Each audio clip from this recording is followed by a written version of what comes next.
राधे राधे, हरे कृष्णा। दोस्तों, आशा करती हूँ आप सब बहुत अच्छे होंगे। राधा रानी जी की अपार कृपा आप सब पर बरस रही होगी। दोस्तों, फागुन मास प्रारंभ होने जा रहा है और हम सब जानते हैं कि हमारे भगवान श्री कृष्ण को, हमारे ठाकुर जी को फागुन मास कितना अधिक प्रिय है। जो कोई भक्त लड्डू गोपाल की फागुन मास में पूजा अर्चना करता है उसका सौभाग्य कई गुना बढ़ जाता है। दोस्तों, फागुन मास में जो है भगवान श्री कृष्ण के बाल स्वरूप कृष्ण, युवा कृष्ण रूप और गुरु के स्वरूप की पूजा की जाती है। हम सभी इस बात को अच्छे से जानते हैं और जितने भी लड्डू गोपाल भक्त हैं उनके पास ठाकुर जी की सबसे प्रिय वस्तु अवश्य ही होगी, वो है मोरपंख। आज मोरपंख को लेकर ठाकुर जी ने अपने भक्तों को इतना बड़ा मार्गदर्शन किया है। शायद काफी सारे भक्त इस रहस्य के बारे में नहीं जानते और वे अपने घर में जो है मोरपंख तो रखते हैं, लेकिन काफी सारी गलतियां मोरपंख को लेकर भी करते हैं, जिसके कारण से उनके जीवन में बहुत सारा नकारात्मक प्रभाव पड़ता है।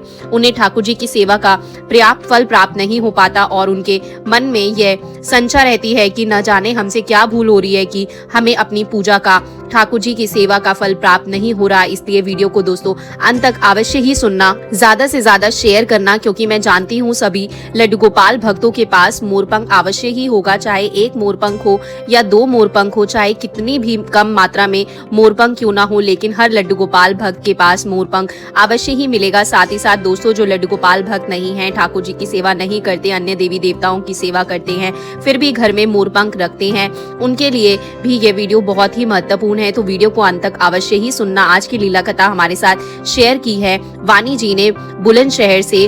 वानी जी कहती हैं कि एक लड्डू गोपाल भक्त है और कुछ समय पहले वो लड्डू गोपाल को लेकर आई। बड़े प्रेम के साथ उन्होंने लड्डू गोपाल को घर में विराजित किया। लड्डू गोपाल को घर में विराजित करने के पश्चात उन्हें इस बात का अच्छे से पता था कि हमारे ठाकुर जी के शीश पर, उनके मुकुट में मोरपंख लगाया जाता है। लड्डू गोपाल को मोरपंख बहुत अधिक प्रिय है दोस्तों, लेकिन वह मोरपंख से जुड़े रहस्य को नहीं जानती थी। मोरपंख से जुड़ी बातों के बारे में वह नहीं जानती थी, उन्हें उसका ज्ञान नहीं था। इस कारण से वे कहती हैं कि वे जब लड्डू गोपाल को लेकर आई, घर में बाल गोपाल को स्थापित किया, उसके पश्चात वे ठाकुर जी के लिए मोरपंख भी लेकर आई। उन्होंने अपने मंदिर में मोरपंख लगा दिया। साथ ही साथ रोजाना ठाकुर जी के श्रृंगार में, ठाकुर जी के मुकुट में भी मोरपंख लगाने लगी।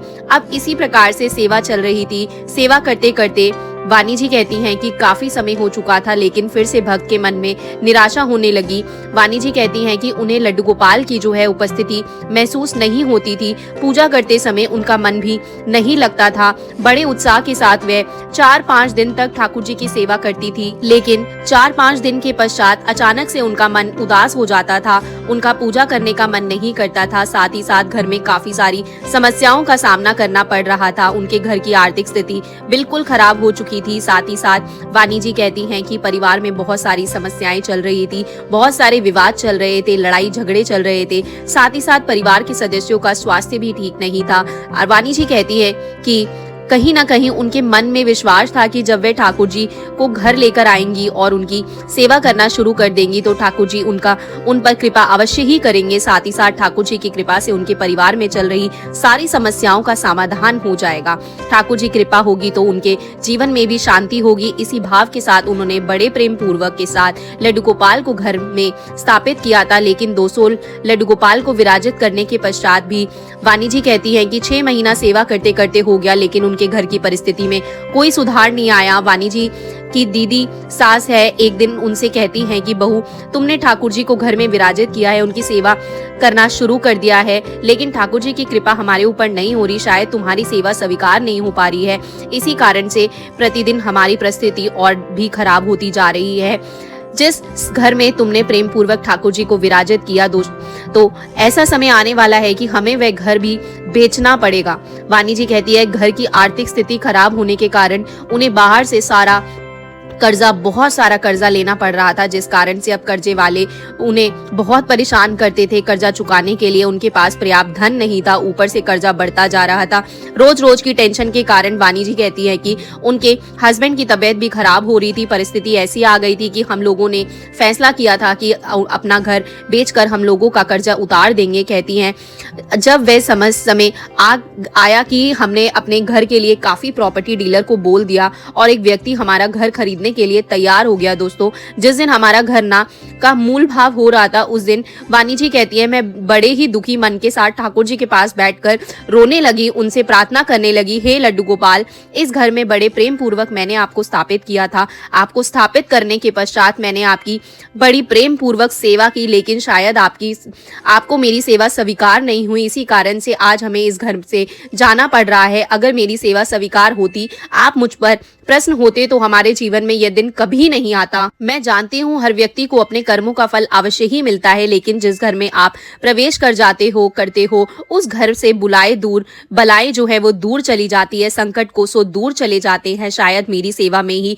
कुछ कमी रह गई होगी, कृपा करके मेरा मार्गदर्शन कीजिए। वानी जी बड़े दुखी मन से रो रही थी। तभी उनकी दादी सास आकर उन्हें समझाती है और कहती है कि बहू, हम अंतिम बार इस घर में पूजा रखवाना चाहते हैं, ठाकुर जी की कृपा हो जाए और वह हमारी पूजा से प्रसन्न होकर हमारे संकटों को दूर कर दे। उन्हें अपनी दादी सास का यह उपाय अच्छा लगा और उन्होंने सोचा कि इस घर में जाने से पहले एक बार ठाकुर जी के लिए वह पूजा पाठ, हवन इत्यादि करवा लेती है। शायद जो कभी रह गई हो वह पूरी हो जाए और ठाकुर जी उनके ऊपर कृपा कर दे। अब वानी जी कहती हैं उन्होंने अपने घर में पूजा रखी थी उस दिन पंडित जी को बुलाया और सारी बातें भी बताई कि किस कारण से पूजा कराना चाहते हैं। अब जब मंदिर में ठाकुर जी को भोग इत्यादि लगाने का समय आया, पंडित जी ने खड़े होकर मंदिर में जब भोग लगाया तो उनकी नजर मंदिर में रखे हुए मोरपंख पर गई। वानी जी कहती है कि उन्होंने मोरपंख देखते ही मुझसे कहा कि तुमने कितने दिनों से मंदिर में मोरपंख रखे हैं।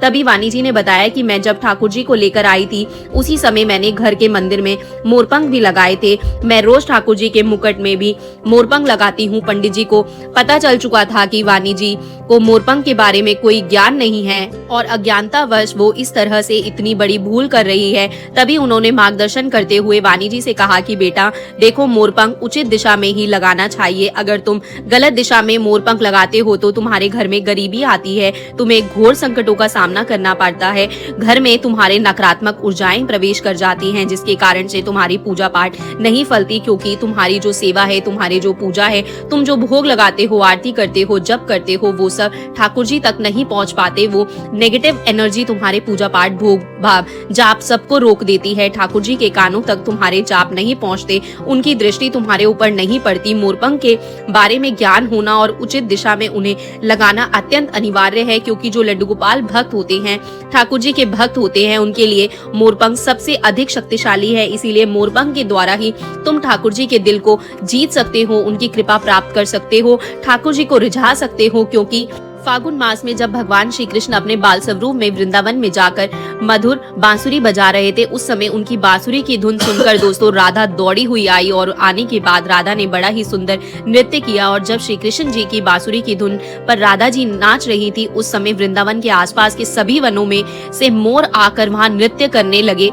उस मन भावन मनमोहक दृश्य को देखकर हमारे कृष्णा जी रीझ गए। मोर के नाचते नाचते उनके पंख टूटकर गिरने लगे। तब ठाकुर जी ने उनमें से एक पंख को उठाकर अपने शीश पर धारण कर लिया और मोर के पंखों को एक अपने शीश पर स्थान दिया। राधा के प्रेम के प्रतीक के रूप में श्री कृष्ण भगवान ने मोरपंख को अपने शीश में धारण किया था। इसीलिए जो भी लड्डू गोपाल भक्त हैं, उनके लिए मोरपंख बड़ा ही अनिवार्य है। जहाँ भी लड्डू गोपाल होते हैं, ठाकुर जी की सेवा होती है, वहाँ पर मोरपंख होना अत्यंत अनिवार्य है दोस्तों। लेकिन अगर हम मोरपंख को उचित दिशा में नहीं लगाते और मोरपंख को लेकर भूल करते हैं, उससे श्री कृष्ण भगवान भी नाराज होते हैं। इसीलिए इनके बारे में जानकारी होना अत्यंत आवश्यक है। वानी जी कहती हैं कि इन सब बातों का जानने के बाद उन्होंने पंडित जी से कहा कि मेरा मार्गदर्शन कीजिए, शायद ठाकुर जी की यही मर्जी है, आप मेरा मार्गदर्शन करने आए हो। तब पंडित जी ने बताया कि सबसे पहले जब हम ठाकुर जी का सुबह श्रृंगार करते हैं दोस्तों, उस समय उन्हें मोरपंख अवश्य ही धारण कराना चाहिए, उनके मुकुट पे में मोरपंख अवश्य ही लगाना चाहिए, क्योंकि मोरपंख के बगैर ठाकुर जी का श्रृंगार अधूरा होता है। मोरपंख को हमें हमेशा मंदिर में ऊंचे स्थान पर रखना चाहिए, क्योंकि वह ठाकुर जी के शीश पर विराजित होता है। इसीलिए मोरपंख को मंदिर में कभी भी जमीन पर या नीचे की ओर नहीं रखना चाहिए, हमें हमेशा ऊपर की ओर रखना चाहिए। मोरपंख का स्थान ऊंचा होना चाहिए। पूजा कक्ष में आप कोने में उत्तर, पश्चिम, ईशान कोण में या फिर पूर्व दिशा में ही रखना चाहिए। दक्षिण पूर्व दिशा में, ईशान कोण में भी आप जो है मोरपंख रख सकते हो। सही दिशा में मोरपंख रखने से खुशहाली और सकारात्मकता आती है और जो घर में नेगेटिव एनर्जी होती है वह दूर हो जाती है दोस्तों। घर में खुशियां बनी रहती रहती है और धन की भी बरकत होती है। मोरपंख को कभी भी रसोई घर में नहीं रखना चाहिए क्योंकि उससे मोरपंख का अपमान होता है। हमेशा मंदिर में 6 मोरपंख या 2 मोरपंख रखने चाहिए। अगर ठाकुर जी की बांसुरी में मोरपंख लगाकर रखते हैं उससे माता लक्ष्मी बहुत अधिक प्रसन्न होती है क्योंकि मोर माता लक्ष्मी को बहुत अधिक प्रिय है। साथ ही साथ माता सरस्वती का वाहन भी मोर है, इसलिए बांसुरी में रखने से मोर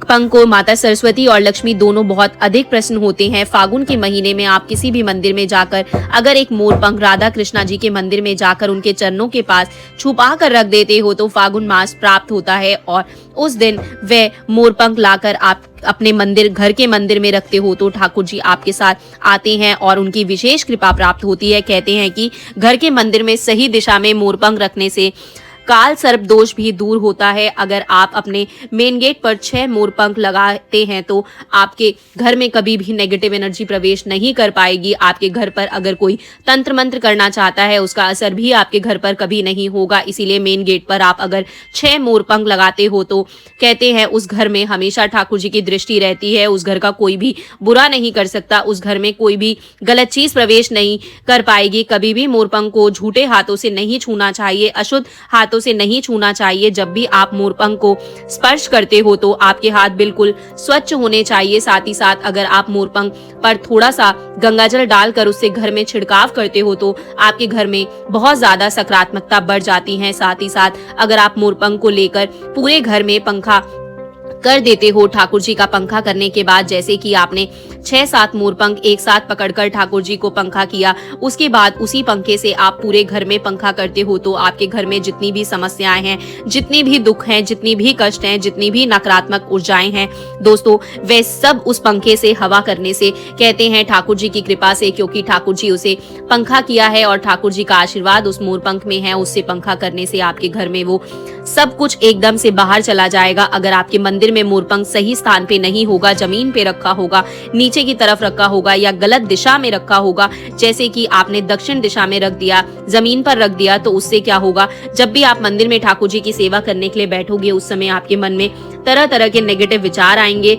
आपका मन पूजा पाठ में नहीं लगेगा। आप 4-5 दिन लगातार पूजा अच्छे से करोगे लेकिन एकदम से आपका मन जो है वो बदल लेगा। आपका मन पूजा करने के लिए नहीं करेगा, आपको सेवा में आनंद नहीं आएगा, आपका मन विपरीत दिशा में जाने लगेगा। आपको लगेगा जैसे कि ठाकुर जी यहाँ पर विराजमान है ही नहीं, आप सिर्फ मूर्ति की पूजा कर रहे हो, मतलब कि नेगेटिव विचार मन में आने लगेंगे। साथ ही साथ आपके घर में आर्थिक स्थिति भी खराब होने लगेगी, धन की समस्याएं बढ़ने लगेगी, आपके ऊपर कर्ज होने लगेगा। इसलिए मोरपंख के उपाय बहुत ही जरूरी है। साथ ही साथ उसके बारे में ज्ञान होना भी अत्यंत आवश्यक है। आप ठाकुर जी लेकर आते हो, विराजित करते हो, उनके साथ उनकी प्रिय से प्रिय वस्तु उनका मोरपंख लेकर आते हो, लेकिन मोरपंख के बारे में ज्ञान ना होने के कारण आप गलत दिशा में मोरपंख रख देते हो। साथ ही साथ आप मोरपंख से जुड़ी बातों का ध्यान नहीं रखते, उनके द्वारा उपाय नहीं करते, तो उससे आपके घर में नेगेटिव एनर्जी का वास भी होने लगता है, जिससे आपकी पूजा पाठ ठाकुर जी तक नहीं पहुंच पाती और उनकी कृपा प्राप्त नहीं हो पाती। कभी कभी जनता बस आपसे मोरपंख का अपमान भी हो जाता है जाने अनजाने में, जिसके कारण से ठाकुर जी नाराज हो जाते हैं और वे आपकी सेवा से प्रसन्न नहीं होते, क्योंकि उन्होंने मोरपंख को इतना बड़ा सम्मान दिया है, राधा रानी के प्रेम का प्रतीक मानकर उसे अपने मस्तिष्क पर धारण किया है। फिर हमारे ठाकुर जी उस मोरपंख का अपमान कैसे बर्दाश्त कर सकते हैं। मासिक धर्म के दौरान दोस्तों कभी भी मोरपंख को नहीं छूना चाहिए, वो अशुद्ध हो जाता है। और घर में पंखा करते समय आपको हाथों के ऊपर से नीचे की ओर पंखा करना है, ना कि नीचे से दोस्तों ऊपर की ओर, और आपको अपने सिर से लेकर नीचे की और पंखा करना है। ठाकुर जी का भी पंखा उनके शीश से चरणों की तरफ करना है। अगर आपने उल्टा पंखा कर दिया तो आपके घर में नेगेटिव एनर्जी बाहर जाने की बजाय अंदर प्रवेश करेगी, इसलिए आपको ध्यान से पंखा करना है। फागुन मास में जब आप ठाकुर जी के मुकुट में जो आप मोरपंख लगाते हो, फागुन मास समाप्त होने के पश्चात यानी उस मोरपंख को अपनी तिजोरी में रख लीजिए, ठाकुर जी को दूसरा नया मोरपंख लगाना शुरू कर दीजिए। इससे आपके धन में बहुत ज्यादा वृद्धि होगी दोस्तों, दोगुनी रात चौगुनी तरक्की होगी, आपकी सेविंग बढ़ने लगेगी, आपके धन में बरकत होने लगेगी। जहां आपके बच्चे पढ़ाई करते हैं और आपके बच्चों का मन पढ़ाई में नहीं लगता, आप उस बात से भी परेशान हैं, तो अगर आप उनकी जहां पर वे पढ़ाई करते हैं नॉर्थ ईस्ट दिशा में दोस्तों मोरपंख रखते हो, उससे आपके बच्चों के अंदर सकारात्मकता आती है, उनका पढ़ाई में मन लगता है और माता सरस्वती का आशीर्वाद भी प्राप्त होता है। अब वाणी जी का इतना बड़ा मार्गदर्शन पंडित जी के द्वारा हुआ दोस्तों कि हमेशा मोरपंख को जो है दक्षिण पश्चिम दिशा के ईशान कोण में या फिर उत्तर पश्चिम ईशान कोण में या फिर पूर्व दिशा में ही रखना चाहिए। और काफी सारी बातों का पता चला तो उन्होंने ठाकुर जी से माफी मांगी और वे कहती हैं कि पूजा के पश्चात से ही उन्होंने अपने मंदिर में मोरपंख को ऊंचे स्थान पर पूर्व दिशा में लगा दिया। उसके पश्चात ठाकुर जी की सेवा में जो जो उपाय पंडित जी ने उन्हें बताए थे अगले दिन से वही सब करना शुरू कर दिया। और सौभाग्य की बात दोस्तों ये थी कि फागुन मास का प्रारंभ हो रहा था। फागुन मास में से श्री कृष्ण भगवान के मोरपंख का ये उच्च स्थान दिया था, अपने मस्तिष्क पर धारण किया था।